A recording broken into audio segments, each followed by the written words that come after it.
আবেগের কথা বলে লাভ নেই। সমাজে থাকতে গেলে সমাজপতিদের নিয়ম নিগর মেনে চলতে হবে। আর তা যদি তুমি না মানতে চাও তাহলে আমরাও কেউ তোমার সঙ্গে নেই। এ কথার অর্থ কি? এর অর্থ বুঝতে পারলি না? এর অর্থ হলো আজ থেকে আমরা এক ঘরে। হায় হায় হায় হায় হায়, এ কি সর্বনাশ হলো! আমরা সবাই আজ থেকে এক ঘরে হলাম। মনিব, শিগগিরই এসো এসো, আপনাদের পায়ে ধরে একটু ক্ষমা চাও। না, না, এসো। আর কোনো ক্ষমার প্রশ্ন নেই। এর আগে তাকে ক্ষমা করা হয়েছিল, সে কথা শোনেনি। আর আপনারাও কেউ তাকে শাসন করেন। এবার আর অত কথার প্রয়োজন নেই। দেখুন, আপনারও ব্রাহ্মণ, আমরাও ব্রাহ্মণ। আপনারা যদি স্বজাতির স্বার্থ না দেখেন তাহলে কি করে চলবে বলুন তো? কথাটা তোমার দাদাকে শোনাও মনোরমা। উনি কি আমাদের স্বার্থ দেখেছেন? দেখেননি। নাহলে আজকে হরি ঠাকুরনের ওই সম্পত্তি আমাদের হতে পারত, তা উনি হতে দেননি। উল্টে ওনার ছেলের বউকে দিয়ে এই সম্পত্তিতে বাইরের লোকদের ঢোকাচ্ছে। আপনাদের আক্রোশটা ঠিক কার ওপর বলুন তো? আমার ওপর না আমার পুত্রবধূর ওপর? কাকে জব্দ করবার জন্য আমার পরিবারকে আপনারা এক ঘরে করতে চাইছেন? তুমি এখনো গলা মোটা করে কথা বলে চলেছো ভয়চরণ? হ্যাঁ, এক ঘরে হলে তো না খেতে পেয়ে মরবে, তখন সব তেলানি না বেরিয়ে যাবে। আমি কি খাবো, আমি কি করব, সেটা আমি বুঝবো। আপনাদের সে নিয়ে মাথা ঘামাতে হবে না। আচ্ছা বেশ, এত দূর? এই ঢেরা পিটিয়ে দাও। অভয়চরণ ভট্টাচার্য আর তার পরিবার আজ থেকে এক ঘরে।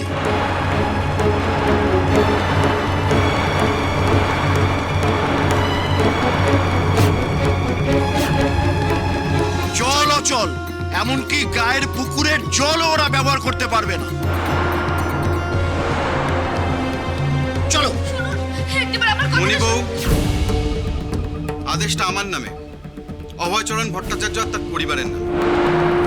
তুমি কথা বলো না, চুপ করে দাঁড়াও। চক্রবর্তী মশাই, আপনাদের ঢাড়া পাঠানোর আগে যে আমার দুটো কথা বলার ছিল, অবশ্য সে কথাগুলো আমি ঢাড়া পেটিয়ে বলতে পারি, কিন্তু অত ঝঞ্ঝাট করার সময় আমার নেই। আমাকে জজমান বাড়ি যেতে হবে। জজমান? সব জজমান না ভেঙে যাবে। এই এক ঘরে হওয়া বামুনকে কেউ পুজো করতে ডাকবে না, আর যে ডাকবে সেই এক ঘরে হবে। আর বামুন গিয়ে যদি কোতোয়ালির গাড়োতে ঢোকে তখন?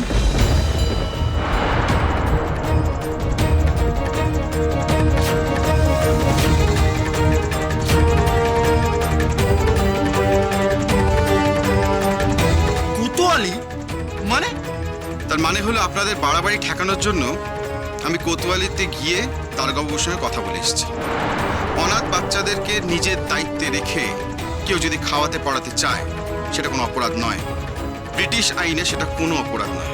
বরং সেই কাজে যদি কেউ বাধা সৃষ্টি করে বা সমস্যা তৈরি করে, দারোগাবাবু তাদেরই গাড়োতে ঢোকাতে বাধ্য। সে বামুন হোক কি চাঁড়াল হোক। তারপর থেকে আদালতে তোলা হবে। দোষী সাব্যস্ত হলে তার হাজতবাস। তুমি কি আমাদের ভয় দেখাতে চাইছো নাকি? আপনারা কি এতক্ষণ ধরে আমাকে ভয় দেখাচ্ছিলেন না তো? আমিও ভয় দেখাচ্ছিলাম। আপনারা সমাজ সংস্কারের কথা বলছিলেন, আমিও তাই বলছি। আমি আপনাদের সংস্কারের জন্য কথাগুলো বলছি। শুনুন, শেষবারের মতো বলে দিচ্ছি, আমার বাড়ির বউ কেন তো কোনো অধার্মিক বা অসামাজিক কাজকর্ম করতে পারে না। তাই তাদের নিয়ে মাথা না ঘামিয়ে নিজেদের নিয়ে মাথা ঘামান। এর আগে অনেকবার আপনারা আমাকে এক ঘরে করে দেওয়ার ভয় দেখিয়েছেন। আর একবার যদি আপনারা এক ঘরে করে দেওয়ার ভয় দেখান, আমি কিন্তু সপরিবারের সাক্ষী সমেত দারোগাবাবুর কাছে যাব, আদালতে যাব। দেখি কি আমার চলাচল করে। আচ্ছা, আমরাও দেখে নেব। দারোগা চুচু দেখিয়ে তুমি আমাদের ঘাবড়ে দেবে এমনটা ভেবো না। আমাদেরও যথেষ্ট সাহস আছে। দেখবো তুমি কতদিন এরকম গা জোয়ারি চালাও। এই চলো চলো। বাবা,